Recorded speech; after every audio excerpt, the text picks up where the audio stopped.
बिलासपुर में कांग्रेस ने खराब सड़कों, बढ़े बिजली बिल, धान खरीदी की अव्यवस्था और रजिस्ट्री शुल्क में बढ़ोतरी को लेकर जोरदार विरोध प्रदर्शन किया।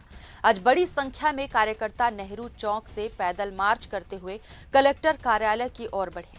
कलेक्ट्रेट पहुंचते ही पुलिस ने बैरिकेडिंग लगाकर उन्हें रोकने की कोशिश की, लेकिन प्रदर्शनकारी उग्र हो गए और बैरिकेडिंग तोड़ते हुए आगे बढ़ने लगे। स्थिति बिगड़ने पर पुलिस और कांग्रेस कार्यकर्ताओं के बीच धक्का मुक्की हुई। भीड़ को नियंत्रित करने के लिए पुलिस ने व्रज वाहन और वाटर कैनन का इस्तेमाल किया। पानी की तेज बौछारों के बावजूद कई कार्यकर्ता बैरिकेडिंग पर चढ़ गए।